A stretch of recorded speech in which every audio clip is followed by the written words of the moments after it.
Bienvenue dans Temps de rafraîchissement. Notre sujet aujourd'hui est intitulé Surmonter les crises financières de la famille. Ecclésiaste 7, 12 nous dit que la sagesse est une défense et que l'argent est une défense.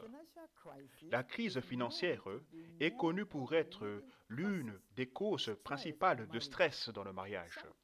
Certains cas de divorce et de séparation sont également liés à cela. En vérité, l'argent peut rassembler deux personnes et peut également les séparer. La stabilité financière est réellement critique pour le succès et le bonheur de toute relation, y compris le mariage. Et l'Association des psychologues américaines, dans ses études, a rapporté que 31% des couples disent que l'argent a été une grande source de conflit dans leur relation. Une autre étude a découvert que 70% des couples mariés se disputent régulièrement concernant l'argent.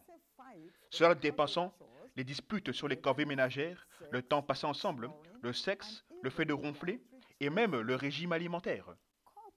Les couples ont également cité les dépenses frivoles, le budget de la maison et les dettes de carte de crédit comme les plus grandes sources de friction. Ceci valide le dicton qui dit « Aucune romance sans finance ». De plus, aujourd'hui, dû aux effets de la pandémie de Covid-19 et d'autres problèmes, le monde est réellement en train d'expérimenter un effondrement économique global. Et ceci a affecté les finances de beaucoup. Il y a une augmentation des prix des commodités nécessaires et les familles doivent trouver beaucoup plus de moyens de revenus pour trouver et joindre les deux bouts. Cependant, j'ai découvert qu'avoir plus d'argent n'est pas la solution aux soucis financiers de certaines familles, mais le fait de développer un plan pour une meilleure gestion de l'argent. Et je prie pour vous aujourd'hui, peu importe où vous pouvez écouter cette diffusion, que le Dieu du ciel vous accorde la grâce et la sagesse pour une meilleure gestion de l'argent.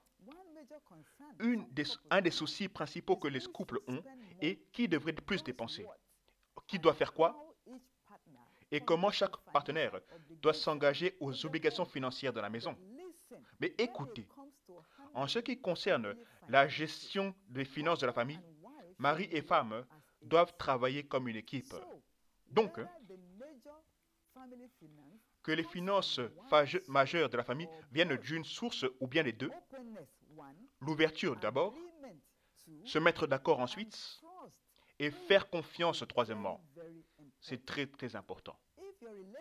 Si votre relation est frappée par un manque de confiance, une mauvaise communication, de l'égoïsme, un manque de respect ou de la manipulation, vous aurez des crises pour l'argent. Cependant, vous pouvez les surmonter. Surmonter les crises financières de la famille, que dois-je faire? Je recommande les points suivants. Premièrement, c'est l'ouverture.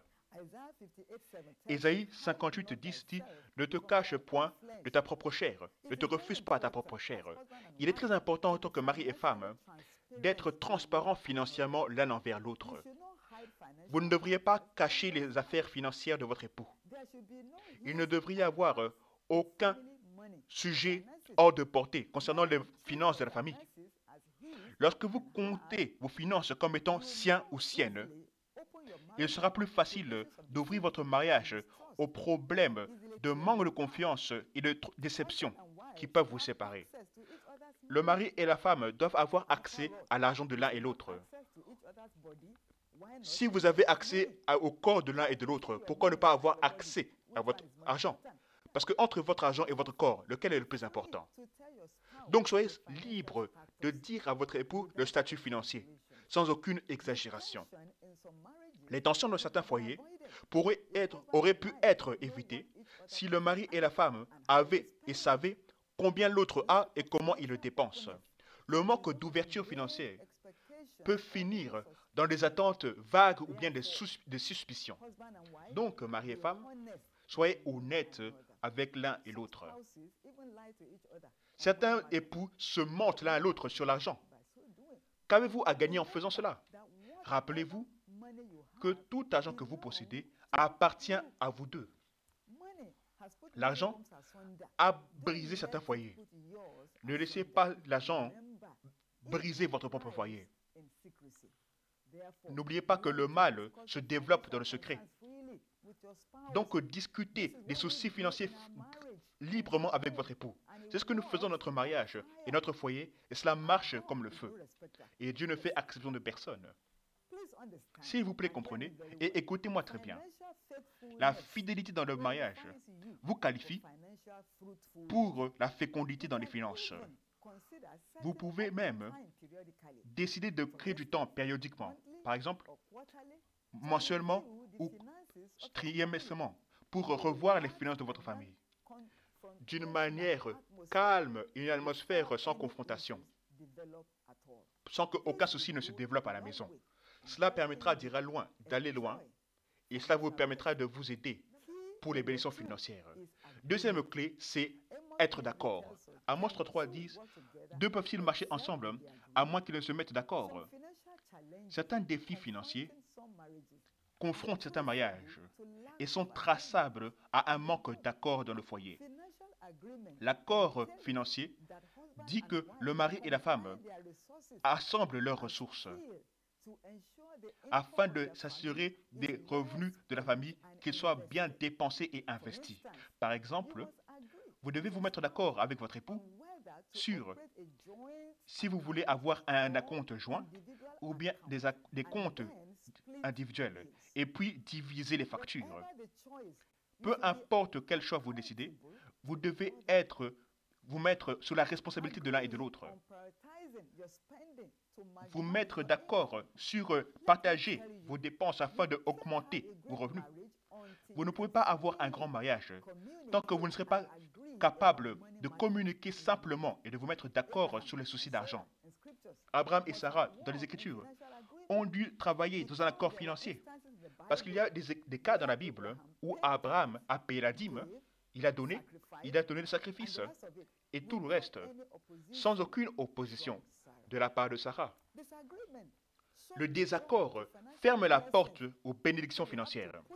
Donc vous devez arrêter cela dans votre mariage. La Bible dit clairement que deux valent mieux qu'un. Ecclésiaste 4:9. Donc, vous et votre époux devrez faire des plans financiers et prendre des décisions ensemble afin de jouir de la croissance financière. Vous devriez décider de comment l'argent doit être dépensé, quel pourcentage doit être conservé et qu'est-ce qui vaut la peine d'être dépensé. Et cela sont des soucis critiques. Et j'encourage toujours les couples, même avant qu'ils ne puissent se marier, de discuter de leurs affaires financières et de pouvoir savoir quelles décisions faire ou prendre. Vous deux devrez vous mettre d'accord sur des principes, sur vivre dans vos moyens, comment éviter des dettes et le reste. En 2018, un corps statutaire a fait une étude aux États-Unis pour découvrir que les couples ont des dettes, que les couples qui ont des dettes se disputent beaucoup plus concernant l'argent que les couples qui n'étaient pas affligés de la dette. Donc, vous qui écoutez, faites attention à la dette. Cela peut effacer toute une vie d'efforts. Votre destinée ne sera pas effacée au nom de Jésus. Et au cas où vous êtes affligé par les dettes maintenant, je prie pour vous aujourd'hui que le Dieu du ciel vous accorde de la sagesse pour savoir comment en sortir et vivre une vie sans dette au nom de Jésus-Christ. Benjamin Franklin a dit, et je cite, « Celui qui va emprunter va se lamenter. Vous ne finirez pas votre voyage de la vie de la tristesse. » Récemment, on m'a dit qu'un couple, l'homme est décédé, mais durant sa vie, la famille a vécu une vie très affluente et flamboyante. Et personne n'aurait pu imaginer qu'ils étaient très endettés. Maintenant, après la mort de l'homme, la question est, qui paye la dette? La maison dans laquelle ils vivaient il a été dit que même s'il vendait tout ce que l'homme possédait, cela ne suffirait pas afin de payer les dettes qu'il devait. Quelle vie! Vous ne finirez pas votre voyage dans le regret au nom de Jésus. Ce que Dieu a uni, qu'aucun homme, qu'aucun argent ne le divise. Cette commission, nous n'avons jamais empruntée. Depuis les jours de petits commencements, et nous n'avons jamais connu une année précédente meilleure que la suivante. Ma vie personnelle à la gloire de Dieu, je n'ai jamais emprunté de l'argent de ma vie.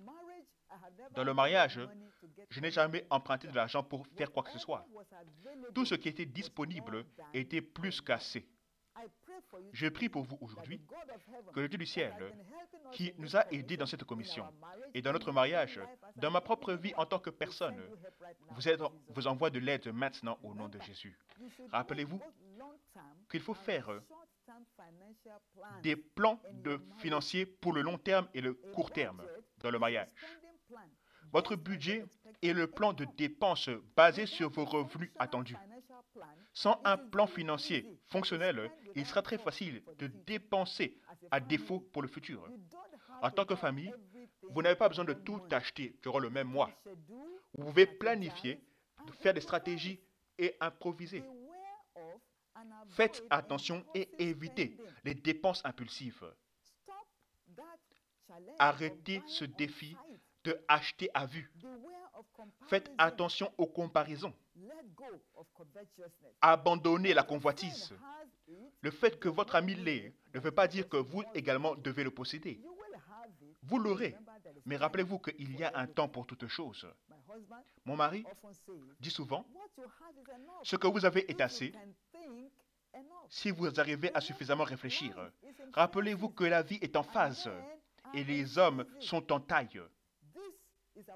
Ceci est notre principe directeur dans le mariage. Et je prie que le Dieu du ciel vous aide également dans ce regard au nom de Jésus. Tout argent qui entre dans vos mains, un principe très simple qui m'aide et qui guide ma vie est premièrement, dépense un peu pour toi, sur d'autres. Deuxièmement, donne aussi. Commençons par Dieu, paye ta dîme, donne l'offrande et donne aux autres, comme tu es dirigé. Et troisièmement, épargne-en un peu. En d'autres mots, tout argent qui entre dans mes mains va dans ces trois différents domaines. Dépenser un peu, donner un peu et épargner un peu. Peu importe le montant, épargnez quelque chose. Ne dépensez pas tout. C'est plus facile de dire d'épargner lorsque vous avez un objectif dans lequel vous marchez. Dans tout revenu, il y a une semence, donc ne le mangez pas. La Bible dit, concernant Isaac, qu'il sema et moissonna au centuple en une seule année. Genèse 26. Cela peut devenir également votre témoignage. Donc mettez de côté, en tant que famille, un certain montant d'argent, périodiquement, pour l'épargne. Lorsque les enfants grandissaient, ce sont les mêmes vérités que nous appliquions en eux. Et tout argent qu'ils recevaient, que ce soit un don, que ce soit des parents, nous en épargnons une portion. Et dès qu'ils ont fini l'université, l'argent pour eux, épargné pour eux, leur a été suffisant pour construire une maison. Ça peut sembler petit, mais continuez à épargner. Et à la fin, ça deviendra très grand. En Genèse 41, Joseph a enseigné aux Égyptiens comment épargner pour la famine. Et cela a beaucoup aidé. Donc, une bonne planification vous donne un repos financier. Et je prie pour vous aujourd'hui que le Dieu du ciel vous donne le repos financier au nom de Jésus. Ne planifiez pas vos épargnes après avoir dépensé. Ceux qui ont essayé cela ont rarement réussi. Ça devrait être l'inverse. Tout bon agriculteur sépare ce qu'il va manger de ce qu'il va planter. Vous devriez en faire de même.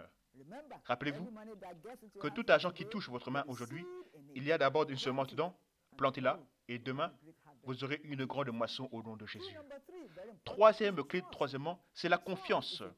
La confiance est un mot-clé dans les finances de la famille. Cela est la ferme croyance dans la confiance, la force et la vérité d'une autre personne. Aucune famille ou mariage ne peut expérimenter le véritable succès sans confiance. Mais les secrets de le mariage viennent taper cette confiance, ce qui est très vital. La confiance nécessite du temps et de l'effort pour se forger. Cependant, c'est facilement brisé et difficile à restaurer. Mari et femme doivent se faire suffisamment confiance pour joindre leur argent et être prudents dans la dépense. Rappelez-vous que le fait d'être fiable augmente la confiance. Être responsable, c'est pouvoir se mettre sous la peur de l'autre. La fiabilité vous permet de savoir quoi faire des ressources à votre disposition, monétaires ou matérielles. Cela vous rend prudent et sage dans vos dépenses, dans vos transactions financières. Et vous devez garder un registre fiable. Ça m'a beaucoup aidé.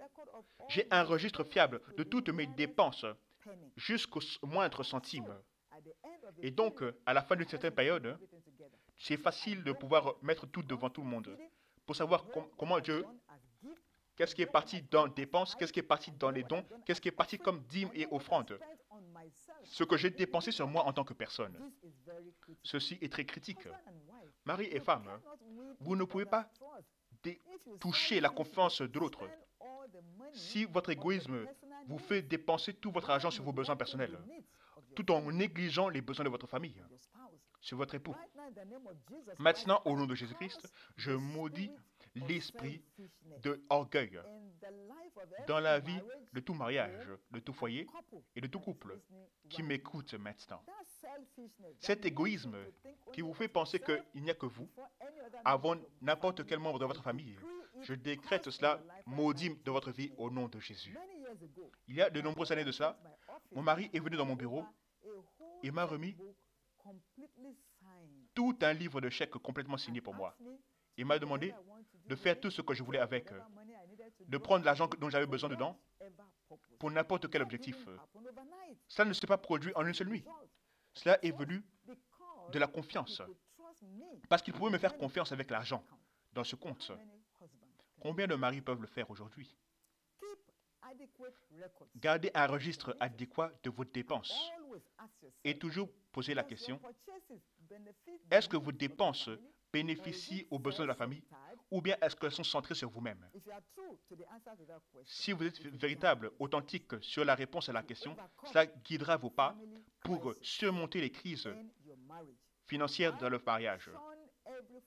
Premièrement, arrêtez toute forme de débordement dans les finances. Deuxièmement, gardez vos finances bien organisées. Et finalement, troisièmement, croyez en Dieu pour les provisions divines. Et bien sûr, selon les mots de Benjamin Franklin, faites attention aux petites dépenses. Une petite brèche peut faire tomber un grand bateau. Votre destinée ne coulera pas au nom de Jésus. Maintenant, je prie pour vous aujourd'hui que le Dieu du ciel vous accorde l'accès divin aux provisions divines.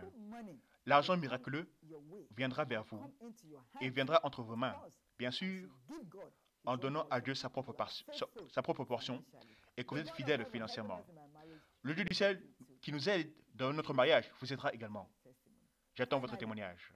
Finalement, êtes-vous né de nouveau? Courbez la tête maintenant et faites cette prière avec moi. Vous voulez accepter Jésus-Christ comme Seigneur et Sauveur? Dites à voix haute, peu importe là où vous êtes, Père Céleste, aujourd'hui, je viens vers toi. Je suis un pécheur. Jésus, sauve-moi. Lave-moi de ton sang. À partir d'aujourd'hui, je suis né de nouveau. Au nom puissant de Jésus. Amen. Si vous avez fait cette prière du fond du cœur, félicitations. Vous êtes maintenant né de nouveau, un enfant de Dieu. Allez sur le site internet et remplissez cette prière de salut. Nous attendons de recevoir votre témoignage. Que Dieu vous bénisse. Et rappelez-vous toujours, Dieu est trop fidèle pour échouer. Au revoir.